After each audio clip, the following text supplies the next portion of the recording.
Bonjour à tous. Bonjour, peuple de Dieu. Bonjour, peuple de Dieu. Est-ce qu'il y a des frères dans la salle? Ceux qui se reconnaissent être frères, au moins. Est-ce qu'il y a des frères dans la salle? Est-ce que vous pouvez donner une parole à la femme qui est à côté de vous, là? Une bonne parole. Une parole de bénédiction. Non, pas Dieu te bénisse, une vraie parole, concrète.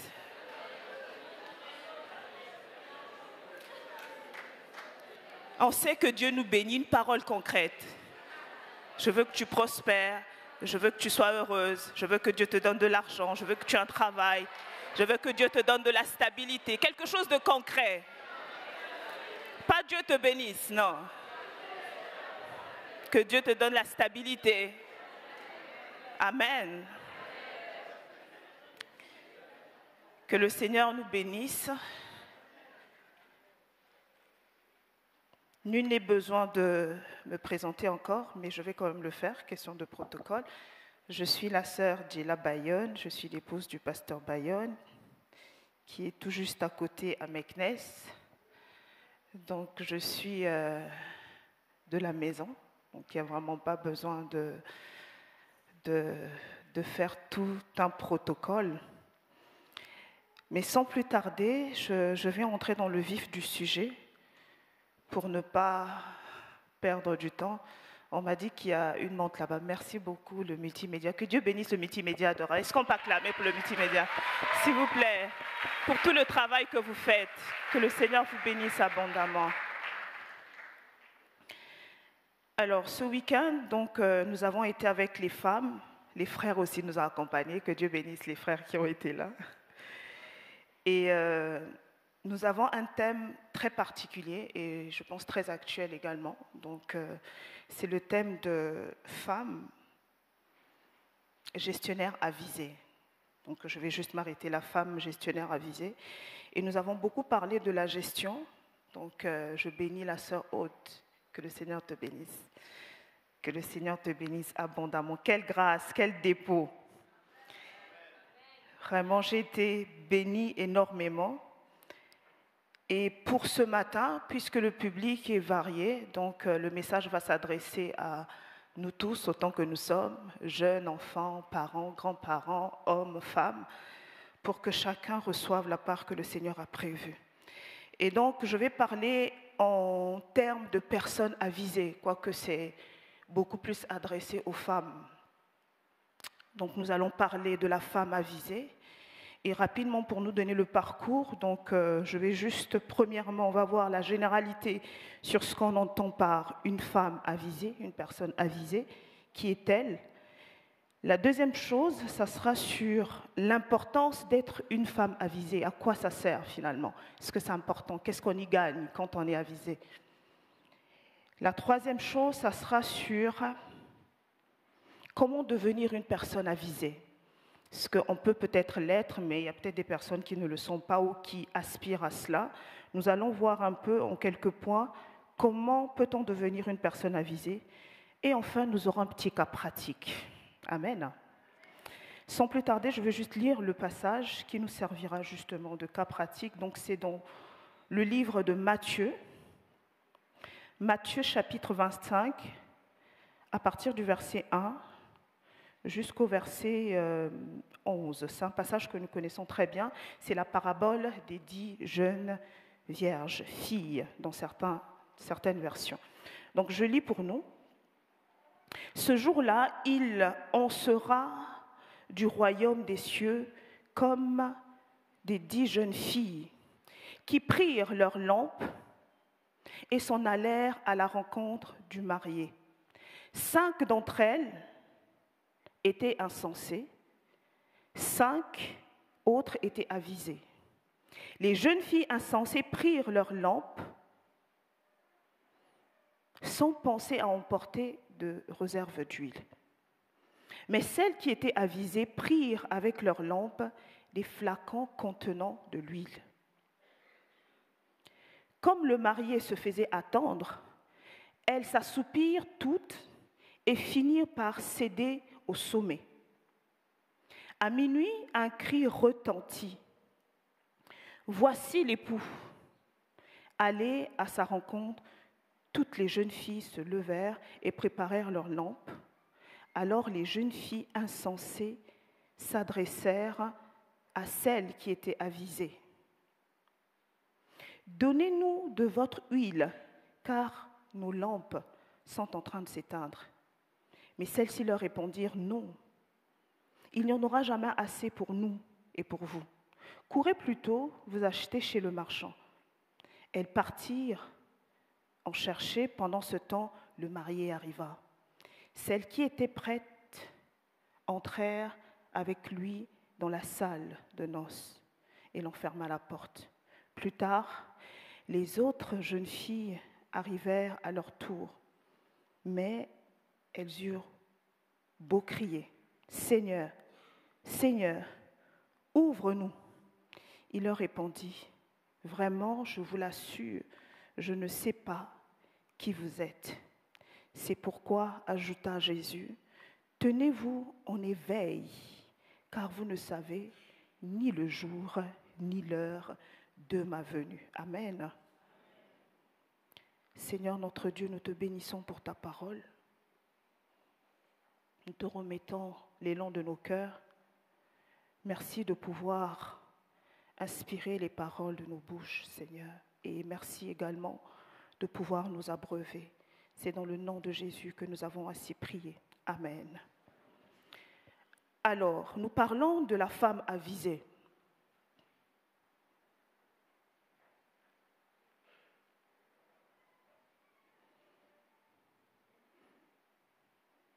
Qui peut-on appeler une femme avisée? Qui est la personne avisée? La première des choses que je souligne, une personne avisée est une personne qui est avertie. C'est une personne qui est avertie. Autre chose qu'on peut souligner sur la femme avisée, ou du moins sur la personne avisée, c'est une personne qui est minutieuse, qui sait voir les détails.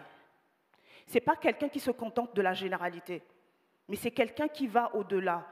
C'est quelqu'un qui va dans les détails. Il y a une parole publique qui dit « l'ennemi se cache dans les détails ». Quelqu'un d'avisé, c'est voir les petites choses que beaucoup d'autres personnes ne voient pas forcément. Une personne avisée, c'est une femme qui est dotée de capacité à voir avant que les choses ne soient. Dans Proverbe 22, 3, il est mentionné « L'homme avisé voit le mal et se cache, mais les simples passent outre et emportent la peine. » Une personne avisée, c'est une personne qui est capable de voir le mal au loin. C'est une personne qui est capable de discerner le mal au loin. C'est une personne sur qui les événements n'arrivent pas comme ça, de manière soudaine ou de manière, j'ai envie de dire, inconsciente. Non, c'est quelqu'un qui sait quand les choses arrivent, ou du moins quand les choses sont en train d'arriver. Et l'objectif, ce n'est pas seulement de le savoir, mais c'est de se préparer. La Bible dit, l'homme prudent, il voit le mal. Et qu'est-ce qu'il fait? Il se cache. Donc encore une fois, une personne avisée, ce n'est pas seulement celle qui est au courant de ce qui ne va pas. Ce n'est pas seulement une personne qui a la connaissance de la bonne saison, mais c'est quelqu'un qui se prépare en fonction d'eux. Parce que beaucoup de personnes savent que ça, ce n'est pas bon. Là, il y a un danger, mais ici, on gage quand même. Amen. Il y a des personnes qui savent que cette voie-là, c'est la perdition. Elles sont conscientes, mais elles y vont quand même.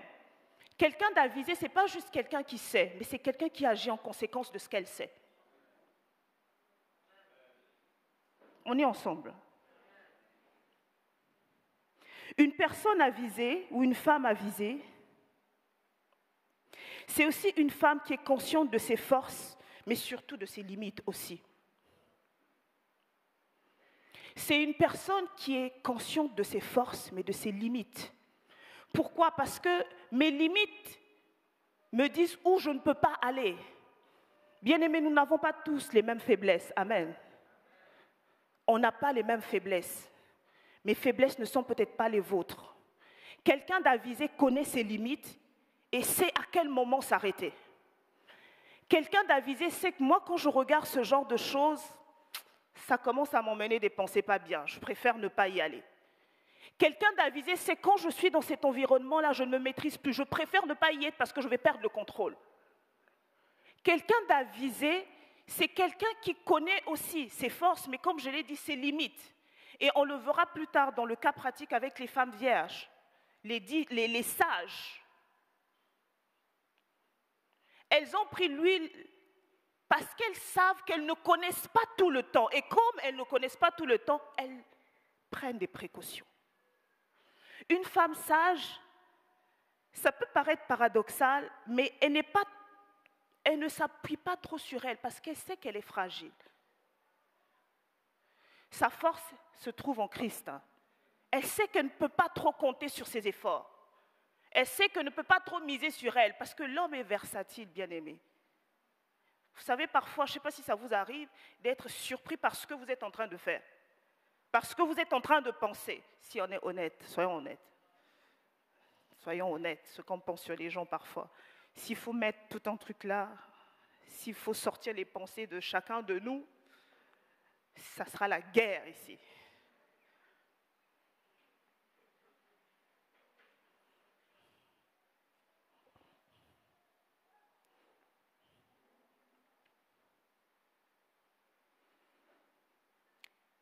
Et en dernier lieu, une personne avisée, ou une femme avisée, c'est aussi une mère prévoyante. Nous l'avons vu hier aussi dans le talk show. C'est une mère qui prévoit même dans l'éducation de ses enfants. Ce n'est pas moi qui le dis. La science dit, vous savez, Tata Aude, je passe sous ton contrôle, n'est-ce pas?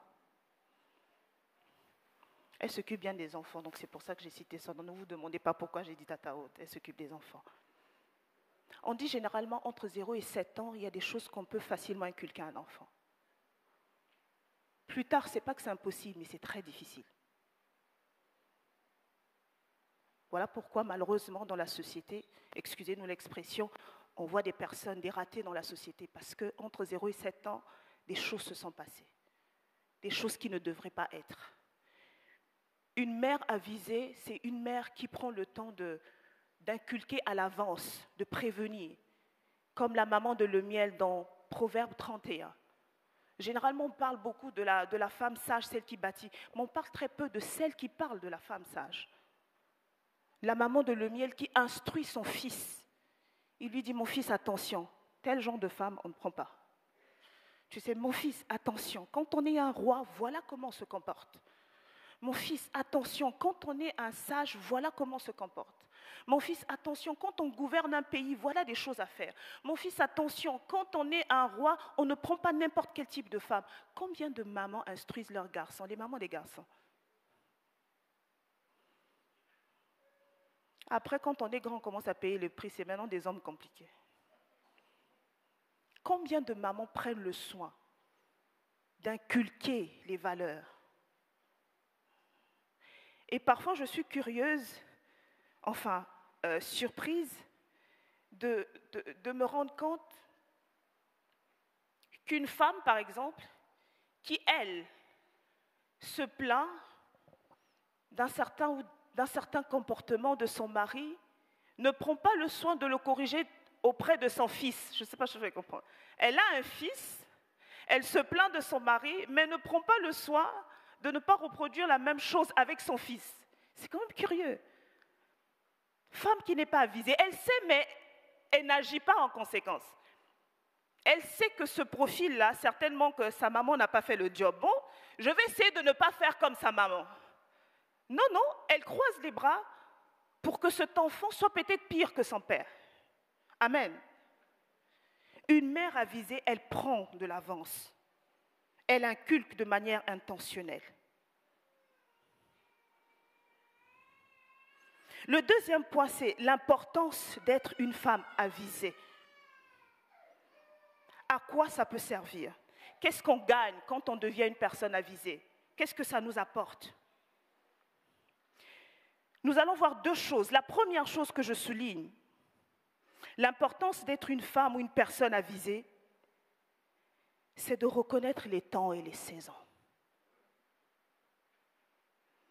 C'est de reconnaître les temps et les saisons. Ecclésiaste 3.1 nous dit, il y a un temps pour tout, Un temps pour toutes choses sous les cieux. Il y a quelque chose qui m'a tiqué dans ce verset, c'est sous les cieux. On ne dit pas dans les cieux, on dit sous les cieux. Ici, sur la terre, il y a un temps pour tout. Vous savez, parce que parfois, vous savez, notre double identité parfois nous joue des tours. En fait, il y a des personnes très extrêmes. Il y a des gens qui pensent qu'ils sont complètement au ciel, voyez. C'est-à-dire que tout n'est que spirituel. Dieu va, voilà ce que je suis, voilà, on déclare des choses, voilà. Ça, c'est une première catégorie. Il y a une autre catégorie, ils sont que sur la terre. C'est-à-dire que tout n'est que terrestre. Il n'y a aucune portée spirituelle. Alors que Dieu nous appelle à pouvoir jongler entre les deux. Et c'est parfois ça la complexité, de savoir qu'est-ce qui revient à la terre et qu'est-ce qui revient aux cieux. Tout n'est pas aux cieux et tout n'est pas à la terre. Il y a des choses, c'est sur la terre. Quand tu vas étudier, bien aimé, ce n'est pas le Saint-Esprit. Oui, il peut t'aider, mais il faut que tu lises tes cours. On est d'accord? Quand tu vas pour postuler, tu ne vas pas juste parler en langue et croire que le parler en langue va faire que, bon, on te recrute. Il faut que tu aies quand même de la compétence. Alléluia. Personne n'a jamais pris un véhicule et parlé en langue, je vais conduire. On va faire l'auto, comment on appelle? L'auto-école, n'est-ce pas? Pourquoi on ne conduit pas par la foi? Pourquoi? Papa Camille va donner son volant à David. Non, David encore, il est grand. À Nathan, prophète. Et puis on va dire, non, Nathan c'est le prophète, c'est bon, il va conduire. Il y a des choses qui sont à la terre, il y a des choses qui sont aux cieux. Et lorsqu'on est une personne avisée, on sait reconnaître les temps et les saisons, bien-aimés. Sous la terre, il y a des temps, il y a des saisons. Les choses ont une date de péremption.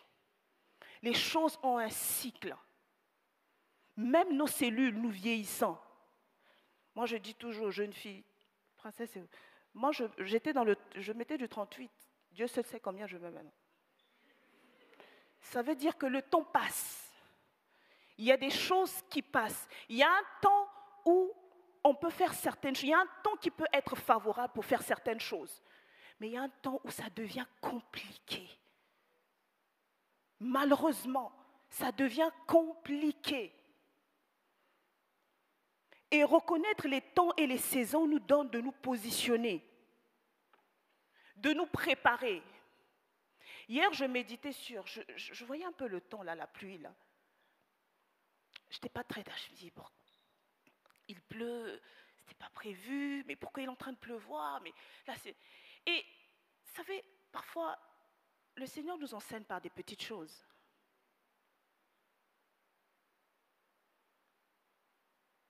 Il y a une pensée que le Seigneur a mise dans mon cœur. Il dit, mais, tu sais, les saisons, elles ne dépendent pas forcément de nous. Quand il a plu, on ne t'a pas consulté, bien-aimé.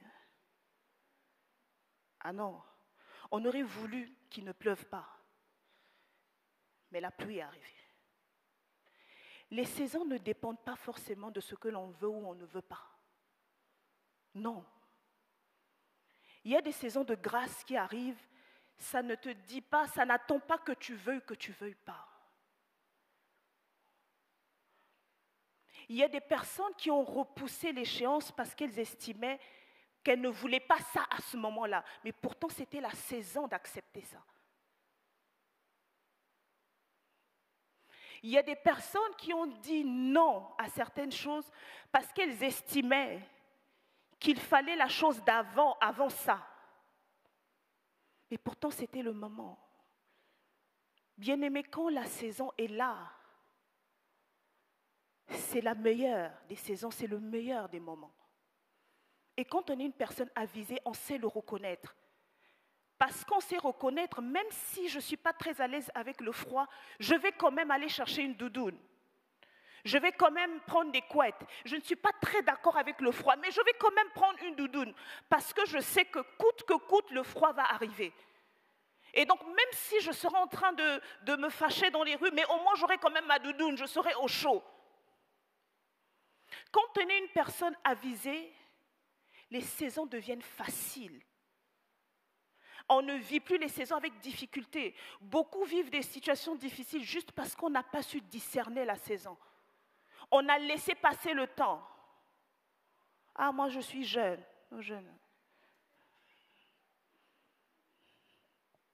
Il y a un temps où le temps passe. Il y a un temps où c'est difficile. Il y a un temps où c'est plus facile de bâtir sa relation spirituelle avec le Seigneur. Je vous assure. Moi, je dis toujours, vraiment, quand on sera au ciel, là, vraiment, le Seigneur, à nous les femmes, là, les femmes mariées, Dieu n'a qu'à donner encore une double couronne. Non, pardon, papa, vraiment, mais nous, vraiment, que Dieu ajoute un peu de bonus. Parce que dans la réalité, les hommes sont un peu plus libres de faire certaines choses. Il y a des formations que tu ne peux pas te permettre de faire quand tu es marié. Ce n'est pas que tu ne peux pas, mais tu auras plus de difficultés.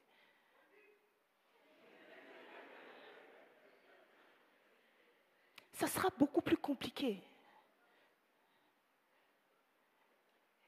Et dans cette question même de saison, vous savez, on n'a pas les mêmes heures, on n'a pas le même temps que les hommes. Juste pour, permettez-moi de nous donner un petit aperçu. Déjà, dans le mois, permettez-moi, les femmes ont un cycle menstruel. Ça veut dire pour certaines, parce qu'il y a des femmes qui en souffrent, déjà dans le calendrier, elles ont quelques jours de moins d'efficacité que les hommes, ou bien. J'ai appris récemment que dans certaines lois administratives, on veut donner des congés d'eux. Donc ça veut dire qu'un homme va travailler 30 jours, moi je vais travailler moins de jours et je serai moins payée. S'il faut qu'elle tombe enceinte, elle a 9 mois, elle a le congé de maternité. Même la productivité n'est pas la même. On n'a pas les mêmes avantages du point de vue physiologique. Et quelqu'un d'avisé permet de reconnaître qu'est-ce que je peux faire à tel moment ou qu'est-ce que je ne peux pas faire à tel moment. Bien-aimé, quelle est la saison que tu as laissée passer? Quelle est l'opportunité que tu as laissée passer? Quelle est la relation que tu as gaspillée, que tu n'as pas entretenue? Quel est le travail que tu as laissé passer? Il y a des saisons qui sont venues dans une forme assez bizarre, mais on n'a pas reconnu, comme le dit la Bible. Il est venu, il n'avait rien pour attirer les regards. Mais pourtant, le châtiment qui nous donne la paix est tombé sur lui. Si et seulement si l'ennemi avait reconnu dans cette faiblesse la gloire de Dieu. Combien de fois on a laissé passer les choses? Parce qu'on s'est dit que non, la saison là, ce n'est pas bien. Mais pourtant, c'est dans cette saison-là qu'il fallait peut-être se construire. C'est dans cette saison qu'il fallait entreprendre. C'est dans cette saison qu'il fallait semer. Il y a un temps pour semer, bien-aimé. Il y a un temps pour récolter. On ne vit pas seulement pour récolter. Tu veux chaque fois récolter, tu n'as jamais semé. Non, il y a un temps pour tout. Il y a un temps pour tout. La deuxième chose que je souligne, dans l'importance d'être une personne avisée,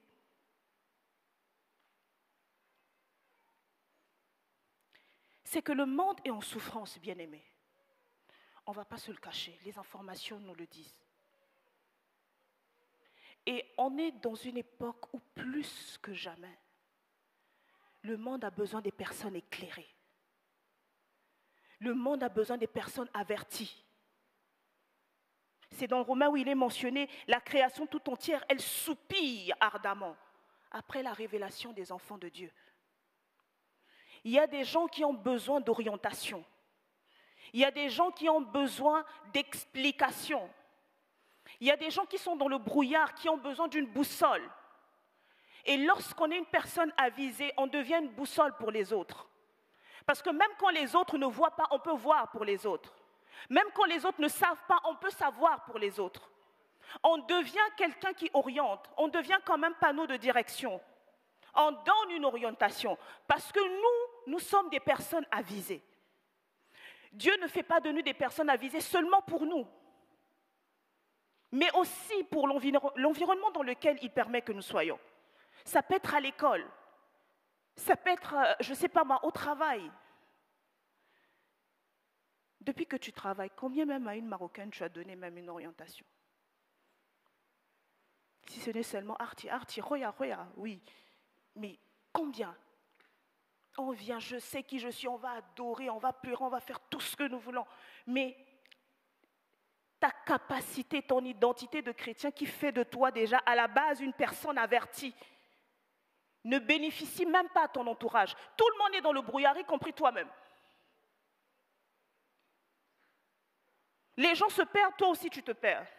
Les gens pleurent, toi aussi tu pleures parce que tu manques de clairvoyance.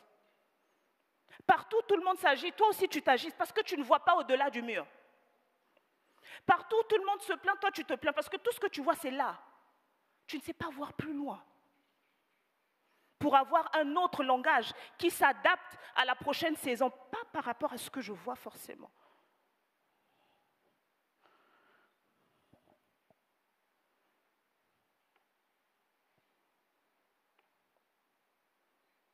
L'importance d'être des personnes avisées, reconnaître les saisons, mais aussi savoir que le Seigneur aimerait nous placer à certains endroits pour que l'on soit des personnes éclairées, au vu de sortir les autres qui sont dans l'obscurité.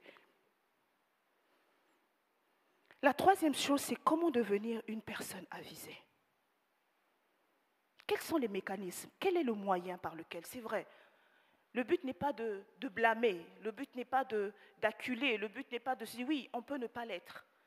Mais qu'est-ce qu'on peut faire pour le devenir? La première des choses que je souligne, dans le fait de devenir une personne avisée ou une femme avisée, c'est de cultiver l'intimité avec Dieu. Bien, mais vous savez, on n'invente pas la roue, on ne la réinvente pas. Cultiver l'intimité avec Dieu.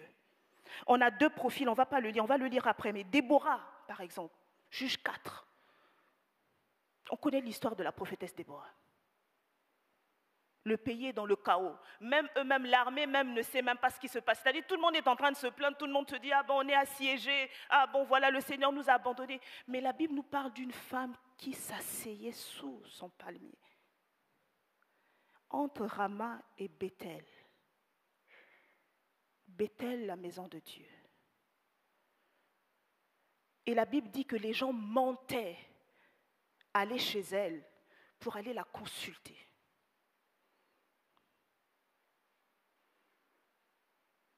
Déborah a eu un discours différent de la circonstance à cause de son intimité avec Dieu. L'intimité avec Dieu te donne d'être différent. L'intimité avec Dieu te met dans la certitude. C'est-à-dire pendant que tout s'agite, tu es un peu comme Jésus dans la barque parce que tu sais qu'il a dit allons à l'autre bord. Tu sais qu'il a dit, tu as visualisé, tu as vu, donc tu es calme. Parce que tu sais qu'il a dit et c'est certain. L'intimité avec Dieu. Et la Bible dit qu'elle siégeait. Vous savez, quand quelqu'un siège, il y prend de la place, mais en même temps, elle y passait beaucoup de temps. Ça signifie que sa relation n'était pas juste question, on montre la durée qu'elle y passe. Quelle est la nature de notre intimité avec Dieu? Bien aimé, il y a des erreurs que nous commettons parce que notre intimité est en dents de scie. Au moment où l'intimité a baissé, c'est au moment où il fallait discerner. Ou au moment où il fallait discerner, c'est au moment où tu as baissé les bras, où tu t'es déconnecté, un peu comme les Wi-Fi qui, tout le temps, dents de scie, tantôt ça passe pas. Déborah, son intimité a sauvé le peuple. L'intimité avec Dieu te donne de voir au-delà, bien-aimé. Tout le monde connaît sa situation. Mais si on demande qu'est-ce que Dieu dit de ta situation, qui va répondre? Tout le monde sait. Ah non, ça ne va pas. Ah, il n'y a pas ceci. Ah, voilà ce qui ne va pas. Voilà ce qui ne va pas. Oui, d'accord, ça on le sait. On l'a constaté. Maintenant, qu'est-ce que Dieu dit de ça? Oh, tu sais, généralement, on n'aime pas ça. Quand quelqu'un se place et quand tu dis, bon, qu'est-ce que le Seigneur t'a dit? Ah, mais comment toi, tu veux que je te pose quelle question? Qu'est-ce que tu veux que je te dise? L'intimité avec Dieu. La deuxième femme, c'est Anne la prophétesse. Luc 2, je vais le lire quand même. Luc 2, à partir du verset 36. Il y avait aussi une prophétesse Anne, fille de Phanuel, de la tribu d'Azer. Elle était très âgée dans sa jeunesse. Elle avait été mariée pendant 7 ans. Puis elle était devenue veuve et avait vécu seule jusqu'à 84 ans. Elle ne quittait jamais le temple où elle servait Dieu nuit et jour par le jeûne et la prière. Elle arriva elle aussi au même moment, elle louait Dieu et parlait de l'enfant à tous ceux qui attendaient que Dieu délivre Jérusalem. Rapidement, je vais nous expliquer ce qui se passe ici. On nous dit que Anne était prophétesse. Elle est veuve, elle a 84 ans et la Bible nous dit qu'elle était mariée pendant 7 ans. Après, elle a perdu son homme. A priori, elle n'avait pas d'enfant, le texte ne le mentionne pas. Et elle a décidé de consacrer sa vie à Dieu. Elle restait dans le temple. Pendant que le peuple était en train de s'agiter, sous l'Empire romain, vous savez, un peu comme dans nos pays, c'est compliqué, on sait tout ce qui se passe en ce moment. Mais elle était parmi les personnes qui ont reconnu lorsque la visitation est venue. Jésus n'avait pas une forme d'opulence, non. Ce n'était pas un Richard, ce n'était pas quelqu'un de... Voilà. Il était né d'une famille modeste. Lorsque Marie, elle donne son chant pour dire, bon voilà, le Seigneur m'a visité, Dieu m'a fait grâce. Elle parle de quelque chose de vécu, elle n'était pas d'une famille nantie. Donc Jésus n'était pas forcément, en termes physiques, d'une famille assez élevée, non, positionnée, non, comme on peut le voir aujourd'hui. Mais dans cette faiblesse-là, Anne a su reconnaître que ça, c'est la gloire. L'intimité avec Anne a fait qu'elle a reconnu.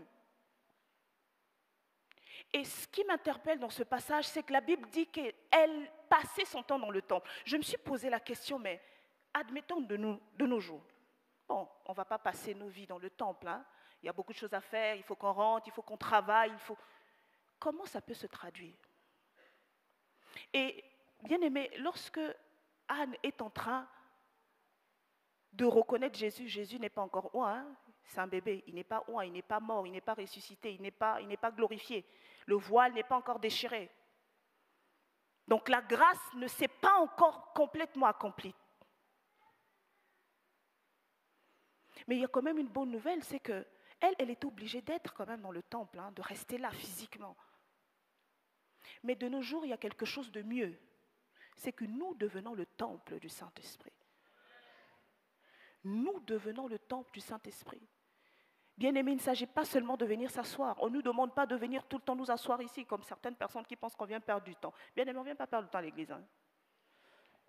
Non, non, là je parle aux personnes peut-être qui estiment que « Ah, vous, trop l'église. » Ok, c'est pas grave. On reste dans notre trop église. Il ne s'agit pas de venir passer des journées dans le temple, mais il s'agit de communier avec celui qui habite dans le temple que nous sommes. Dans le temple que nous sommes, il y a un être, on l'appelle le Saint-Esprit. Dieu a fait de notre corps le temple du Saint-Esprit. Ça veut dire qu'on peut même être plus que Anne. Anne, elle était dans le temple. C'est sûr qu'il y avait des fois, elle sortait, peut-être qu'il fallait aller trouver à manger. Donc il y avait des fois, j'ai envie de dire, de se déconnecter du temple. Mais nous, on l'a permanemment nuit et jour. Et la Bible dit qu'elle était veuve.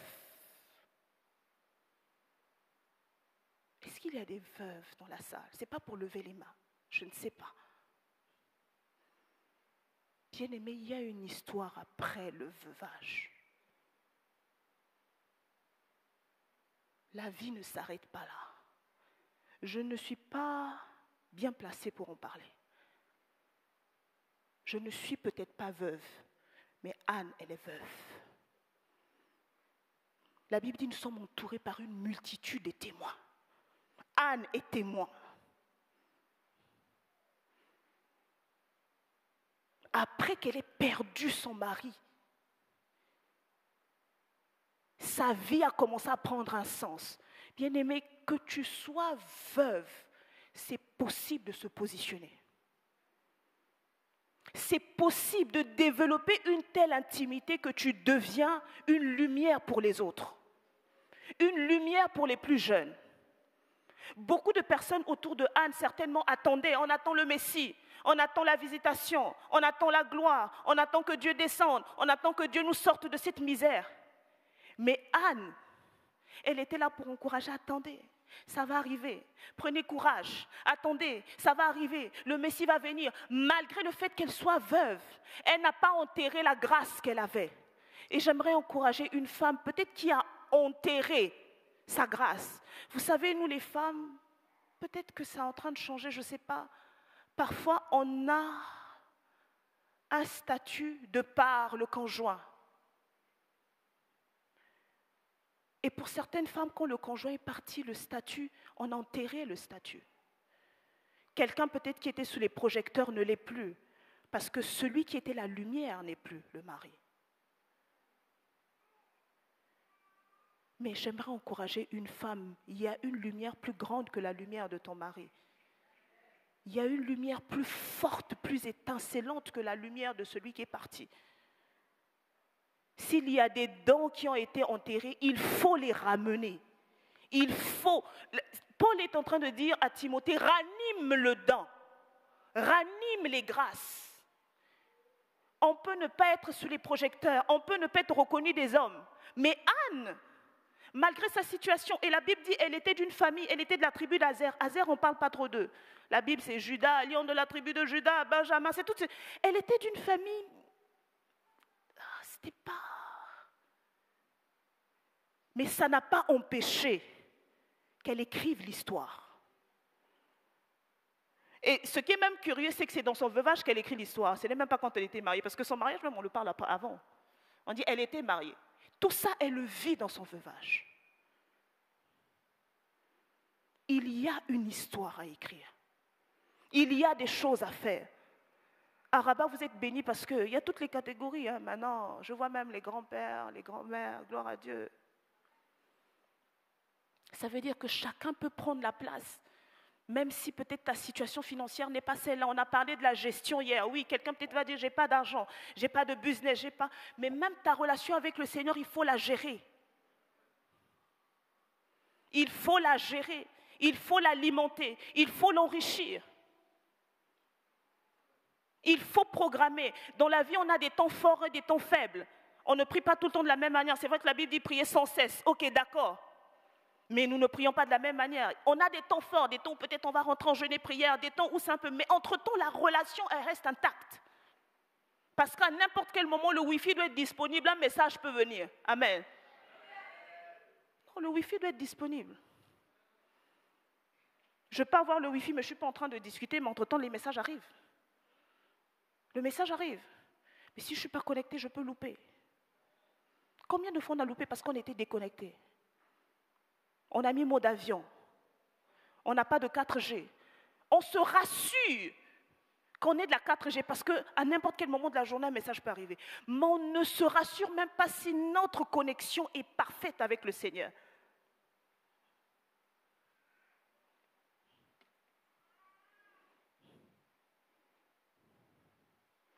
Comment devenir une personne avisée? Nous avons dit que c'est par l'intimité, mais la deuxième des choses, c'est en apprenant à gérer.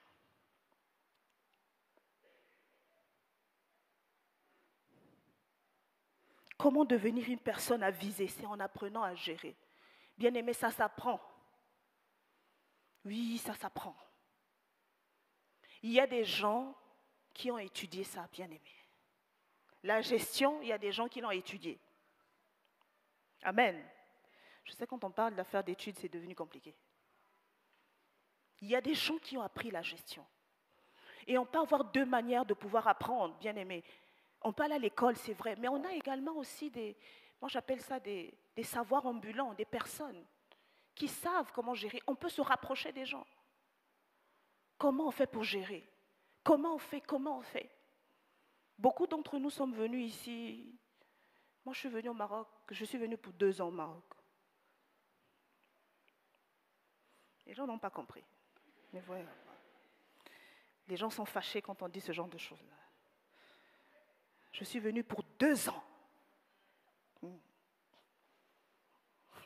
Ah, Seigneur. Mariée, 2 enfants. Je suis venue pour 2 ans. Et parfois, quand on vient, on n'est pas équipé. Parfois, quand on arrive, moi, je me souviens, des fois, on disait, oh non, mais moi, ça, c'est pas pour moi. On les appelait, maman vous dit là, on les appelait, oh, les vieilles, elles sont vieilles. Oh, c'est trop. On faisait un peu le malin, là, comme fait princesse, tu fais ton choco, tu. Oh non, vous, les vieilles. Ah. Il y a des fois, quand la grâce te visite, ça ne te prévient pas. Après, tu commences à te courir.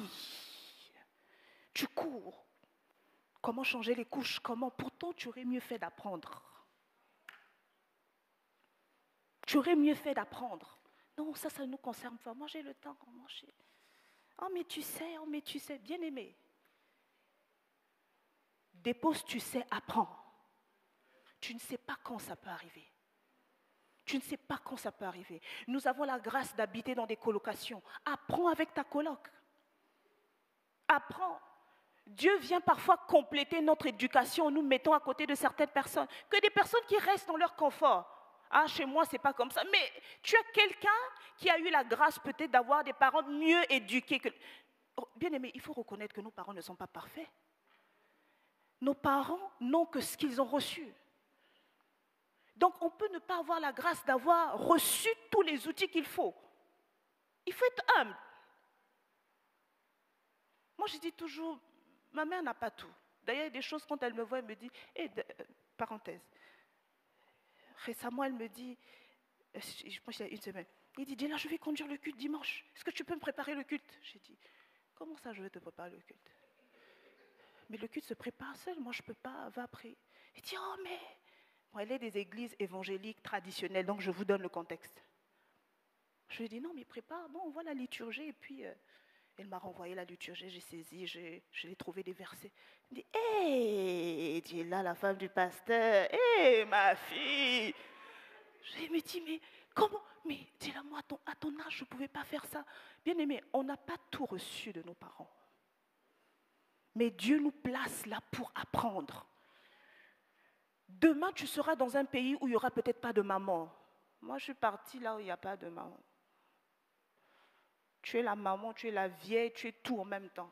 C'est-à-dire, tout le monde pense que toi, tu n'as pas de problème, quoi. C'est-à-dire, tout le monde vient...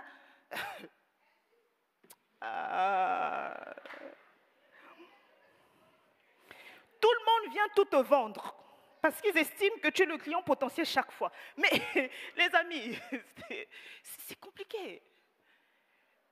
Tu rattrapes, tu appelles. L'affaire de l'enfant, là, on donne le bain à quelle heure? Tu es tout le temps sur les vidéos, là. Parce que tu n'as pas su profiter peut-être la saison où tu pouvais apprendre. La gestion s'apprend, bien aimé. Et vous êtes bénis parce qu'il y a des personnes ici qui peuvent nous donner tous ces éléments-là. À l'école, on peut apprendre. Bien aimé, on apprend du marketing. Je suis parfois curieuse de constater que tout ce qu'on apprend à l'école, on a du mal à le pratiquer. Je me suis demandé, bon, est-ce que ce sont des professeurs? Président Victor, je ne sais pas. Est-ce que c'est des profs? Je ne sais pas. Dernièrement, je me suis dit, mais en fait, le marketing, on le fait partout. On le fait partout, on se vend partout. Enfin, ne le prenez pas mal, hein. Je sais pas, vous comprenez ce que je veux dire. Non, mais le marketing, on le fait partout. Le management, on te le fait partout. Gérer le foyer, c'est du management. Gérer les personnes de la maison, tu as des enfants, c'est du management. Tu as une équipe dans la maison avec des profils différents. Chaque enfant est différent. On a un qui est extraverti, l'autre qui est intro, on a un mari. Donc, il faut manager toute cette équipe-là pour qu'ils mangent le même repas. C'est du management ou pas? Donc, toutes ces choses qu'on apprend normalement, mais parfois, j'ai l'impression que Il y a une distance entre ce que l'on sait et la matérialisation. Après, est-ce que c'est les... Bon, vraiment, je ne sais pas si c'est les profs. Parce qu'avec le temps, je ne sais pas si ça vous... Il y a des étudiants là, bien aimés, qui est étudiant là? Aujourd'hui, je parle en faveur des étudiants. Professeur, expliquez bien les cours, s'il vous plaît. Expliquons bien les cours. Parce que, bien aimés, vous savez, je me suis rendu compte que... Non, parfois, on ne nous explique pas bien les choses. En fait, on ne ramène pas les choses dans le concret, dans le vécu. Cosinus de x carré, dites-moi ça là encore.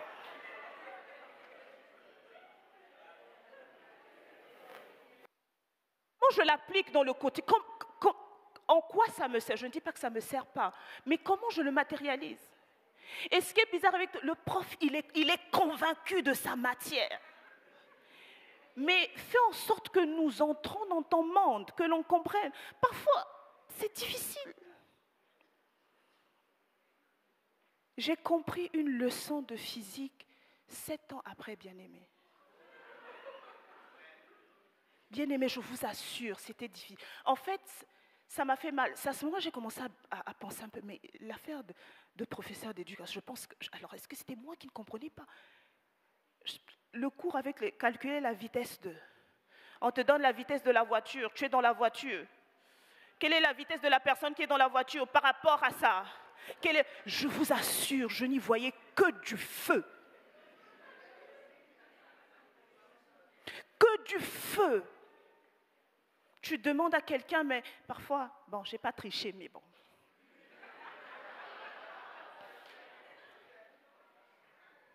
Tu discutes, mais comment tu essaies de... Parce que moi, vous savez, nous tous, on n'a pas la même capacité de compréhension. Et moi, c'est peut-être après que j'ai compris, il faut que tant que je ne visualise pas, c'est compliqué. Je lui dis, mais comment tu as fait? Il dit, ah, mais dis la recopie. J'ai dit, mais je recopie, mais comment tu as... Il dit, mais ce n'est pas le moment recopie. J'ai dit, mais je ne peux pas, il faut que tu m'expliques. Je vous dis comment je l'ai compris. Je vous explique comment je l'ai compris, bien-aimé. Seigneur. Je vous explique comment je l'ai compris rapidement. C'est quand on a fait le tramway. Vous voyez un peu? Non, mais c'est triste. Enfin, ce professeur-là, je suis sûre qu'il est content qu'il ait étudié les élèves, mais il ne sait pas ce qu'il a créé chez moi. J'étais dans le tramway, je venais de Salé. Et j'étais au quai à la Marina, là. Donc, j'étais assise dans le tram, comme ça, j'avais des écouteurs. Et à un moment donné, le tram a démarré. J'avais l'impression qu'il y avait un autre tram, donc la ligne 2. Après, je me suis dit, tiens, mais est-ce que c'est moi qui me déplace ou c'est l'autre tram? Après, je me suis rendu compte que c'est nous qui étions en train de nous déplacer. J'ai vu une autre personne, j'ai dit, mais on a l'impression que c'est les personnes. Je vous assure, j'avais l'impression que... Non, ça s'appelle la révélation. C'est-à-dire, j'avais l'impression que tout s'est éclairé. J'ai dit, mais attends, mais je suis en mouvement par rapport à la personne qui est OK. Mais ma vitesse par rapport... En fait, c'est la vitesse du tram. Mais par rapport au tram, ma vitesse égale à 0 puisque je ne suis pas en mouvement. J'ai dit,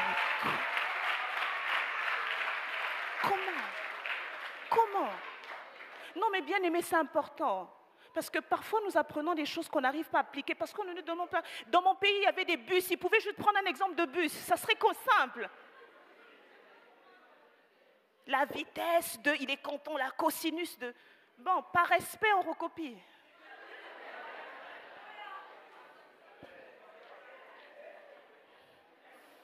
Bien aimé, les moyens de gestion, on peut les apprendre. On peut les apprendre. Dernier point, cas pratique. Les femmes sages. Dans le texte que nous avons lu au départ, je vais juste relever 2 choses et après nous allons prier. La Bible nous parle d'un groupe de femmes. Je vais le contextualiser. Elles ont un même projet.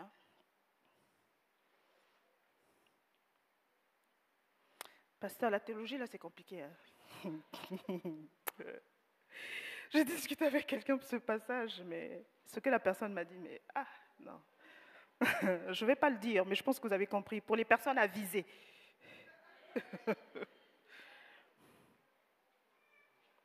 Il y a 5 sages et il y a 5 folles. La Bible dit que les sages ont pris l'huile, non seulement qu'elles ont pris de l'huile, des lampes, mais les sages ont fait des réserves.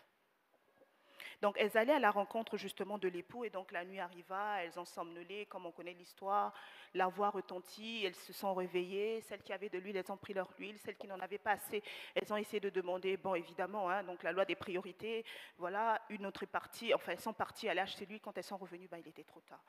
Qu'est-ce que j'aimerais souligner ici, alors que nous parlons d'une personne avisée ou des femmes avisées? Une femme avisée, c'est une femme qui est responsable. Elle est responsable d'elle-même. Les femmes sages, elles n'ont pas compté sur l'huile des autres. Non. Elles ne se sont pas dites, bon, va aller, je vais prendre son truc. Non.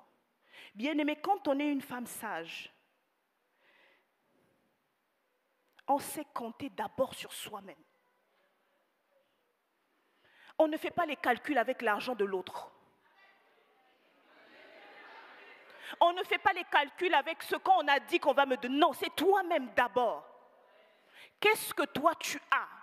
Elles ne se sont pas dites, bon, comme je vais partir, bon, c'est ma copine, elle va me donner. Non. On va aller ensemble, elle va payer mon transport. Non. Et quand même, ton transport déjà. Si ça rajoute, c'est bien, gloire à Dieu.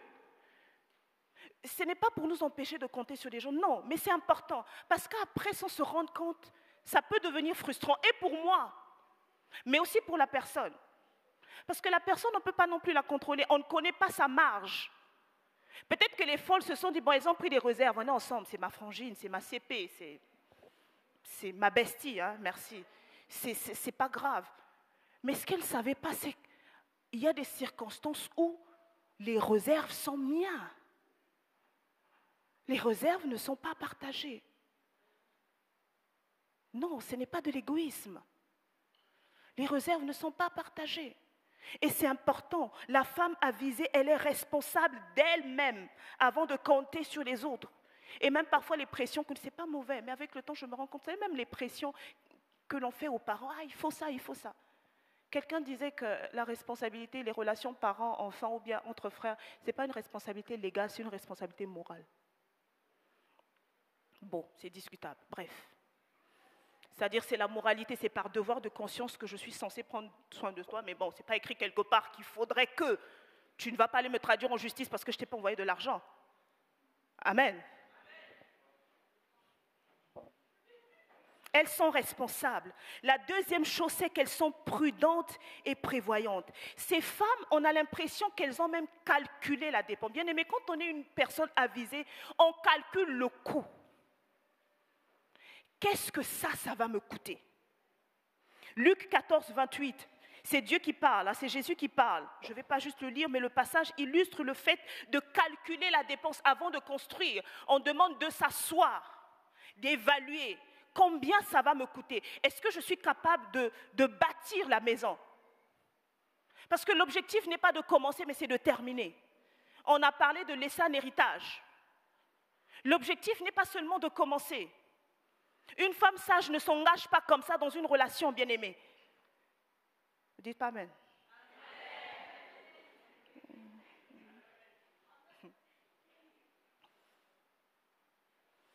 Non, on va voir comment ça va donner. Il n'y a pas d'on va voir. Parce qu'on a vu quand on commence.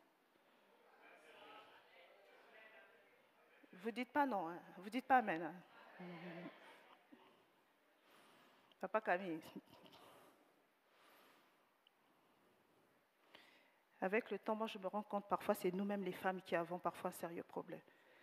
Je défendais beaucoup les femmes, sincèrement, mais parfois, ce ne sont pas les frères.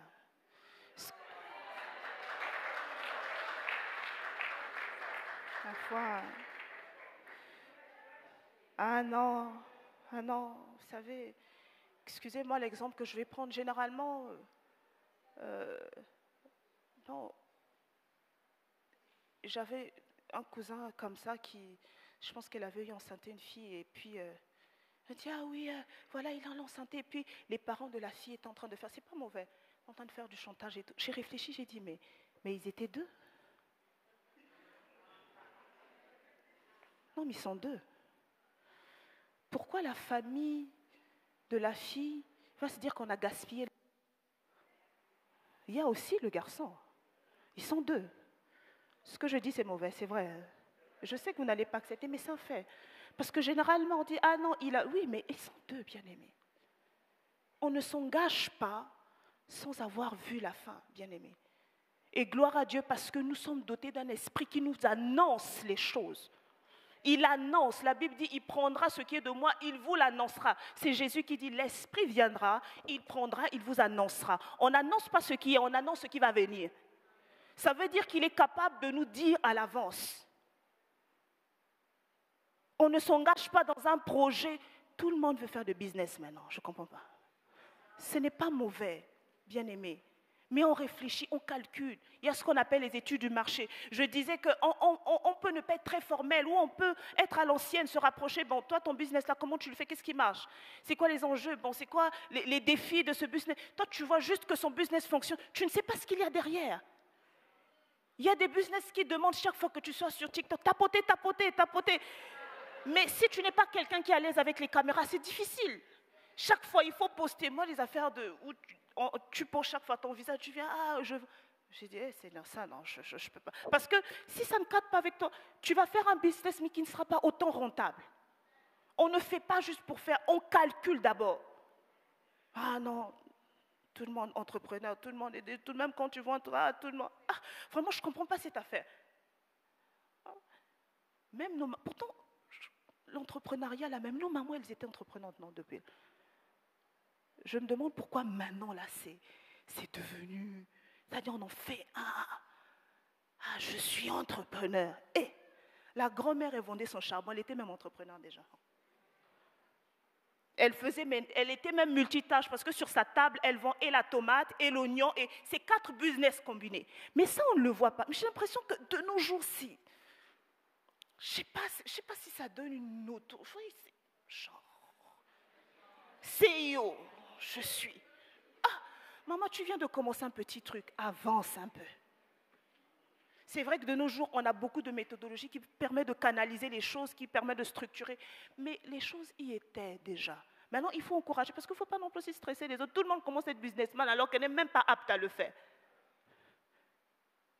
On calcule la dépense. On calcule la dépense, bien-aimé. On ne s'engage pas sans pour autant voir la fin. On ne s'engage pas dans une relation sans réfléchir. Bien-aimé, on est au Maroc, je le dis généralement, on est dans un pays de transit et parfois on l'oublie. On l'oublie. Nous sommes tout autant que nous sommes bien-aimés. Nous sommes au même endroit, nous sommes peut-être en train d'écouter la même prédication, mais nous ne venons pas du même endroit et nous n'allons pas au même endroit. Non, bien-aimés, non. Il y a des gens qui sont là, je suis convaincue qu'il y a des personnes qui sont là parce que certainement que le Maroc, c'est leur terre de prédilection. Certainement. Il y a aussi d'autres qui sont là, on va se le dire, c'est parce qu'il n'y a pas de choix. Je suis là parce que je n'ai pas le choix. C'est-à-dire, si ça dépend qu'à moi une porte s'ouvre, je vais partir. Comme il y a d'autres personnes qui ont décidé que le Maroc soit une terre de prédilection. Les personnes ont parcouru le pays, elles ont exploré, se sont dit, tiens, c'est une bonne terre, elles ont décidé de s'installer. Ça aussi, c'est une autre catégorie.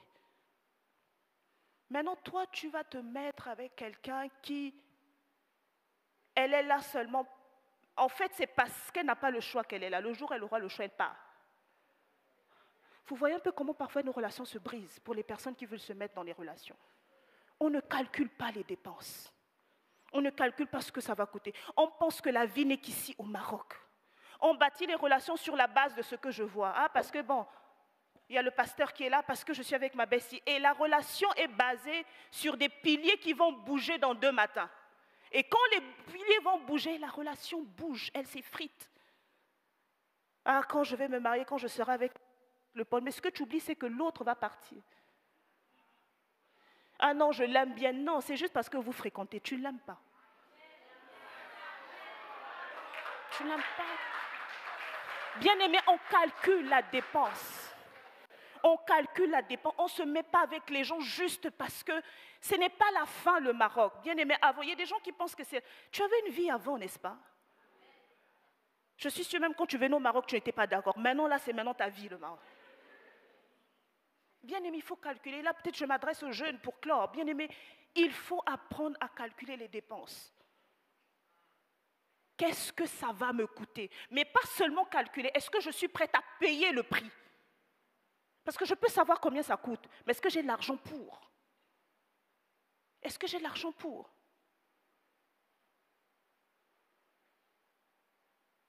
Ce que je veux dire sera sensible. Je vais m'arrêter là. Mais, vous savez, parfois, il faut dire les choses telles qu'elles sont. Mais ne le prenez pas mal. Et en même temps, comprenons l'idée derrière. Vous savez, même sur cette affaire d'union, là, de mariage, bien aimé. Vous savez, parfois, parce qu'on ne calcule pas la dépense, on en paye le prix après. Il y a des gens qui sont conscients que jamais ils n'iront dans leur pays. C'est-à-dire la personne est convaincue. Elle, quand elle a quitté les pays, les parents tout vendu ont dit, ma chère, tu te débrouilles, toi c'est l'Europe, c'est pas ici. C'est-à-dire que jamais elle ne rentrera dans son pays. Toi, tu as des ambitions de rentrer au pays. Ah, on est bien, ah, l'église le aime, ah, on va prier en jeûne, c'est bien, ah, tout est bien, tout est ok, on va faire le séminaire, ok. Dans 2 matins, les circonstances vous en poussent à partir. Vous allez où? Il y a des gens pour qui les relations se sont brisées, juste arrivés au carrefour. Quand la nuit est arrivée, parce que comme on l'a vu dans le passage, même quand on est des femmes avisées, la nuit arrive toujours. Elle va arriver certainement. Ce n'est pas une mauvaise prophétie, elle arrive. Et c'est d'ailleurs pour ça qu'il faut être avisé. Et quand la nuit arrive, comment l'on fait? Dans quel pays allons-nous habiter? Je ne peux plus aller habiter, je n'ai pas envie d'aller habiter dans le pays du conjoint. Je ne veux pas aller habiter dans le pays de l'autre. On va habiter où? Vous comprenez? J'essaie juste de nous dire comment... Ce n'est pas juste un coup de tête bien aimé, c'est toute une vie. Le problème, ce n'est pas de le faire, le problème, c'est d'être conscient et d'accepter de payer le prix. Parce que quand il faut payer le prix, il ne faut pas dire « Ah non, ça coûte trop cher ». Non, ça coûte trop cher. Tu as calculé, tu as évalué et il faut payer le prix. Si toi, tu te voyais aux États-Unis et que madame se voit, je ne sais pas moi, au Congo, ben, il faut payer le prix qu'à un moment donné, tu vas oublier les États-Unis. À un moment donné, tu vas oublier le Congo. Parce qu'on n'a pas calculé et tout se chamboule. Bien aimé, on est dans un pays de transit. Même quand on vit jour le jour, je pense que Tata Aude l'a dit, on vit jour le jour, bien aimé, on ne sait pas ce qui sera demain. Je suis peut-être appelée à partir. J'irai où? Où irai-je? Loin de toi, Seigneur, non.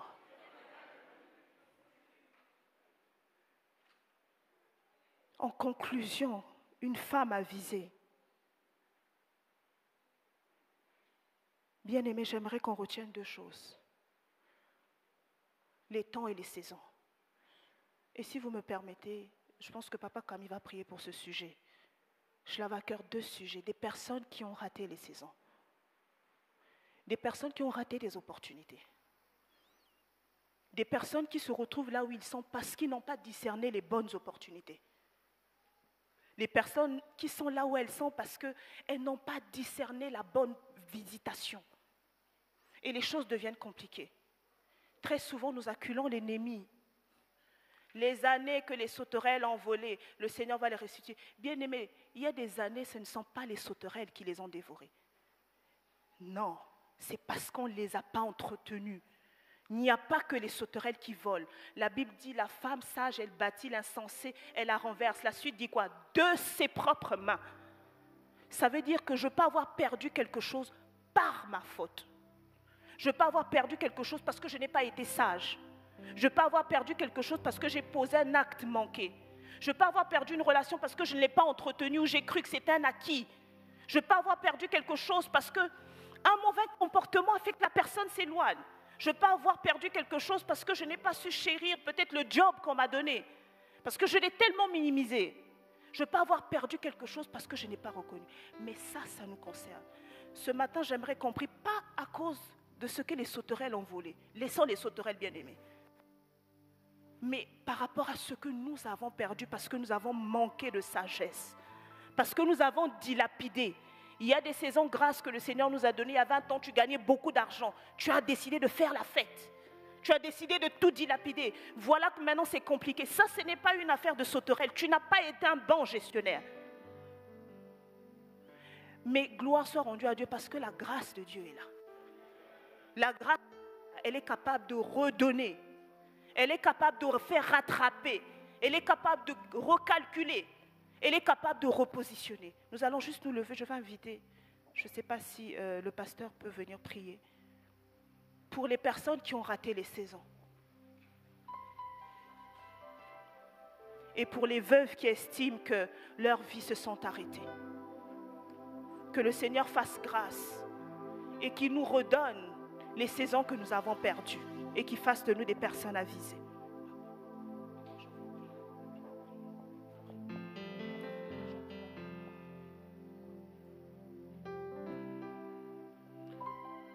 Là où tu es, je te demande de prier, de demander à Dieu, qu'est-ce que tu as raté par manque de sagesse? Hier, Maîtresse Aude nous disait que la sagesse commence par la crainte de Dieu. Il y a quelque part où tu n'as pas obéi à Dieu. Tu as raté. Tu ne seras pas avisé tant que tu n'es pas en communion avec le Seigneur. On vient de nous le dire encore. Regarde ta vie. Regarde ta vie. Tu n'as pas écouté les instructions du Seigneur. Quand Dieu t'a parlé, tu n'as pas écouté. Maintenant, tu commences à incriminer le diable. Que chacun parle au Seigneur. Nous disons au Seigneur, Seigneur, pardonne-moi pour avoir raté cette opportunité par mes défauts personnels, par le manque de la sagesse.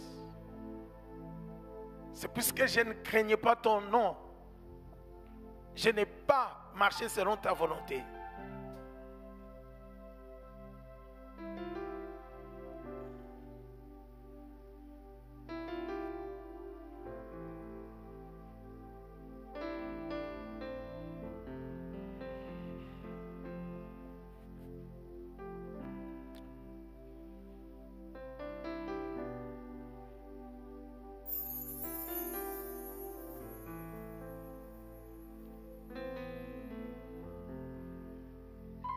Dieu notre Père, nous venons au trône de la grâce. Te demander pardon pour nos manquements, nos fautes. Pour notre désobéissance à ta parole qui nous a amenés à l'échec.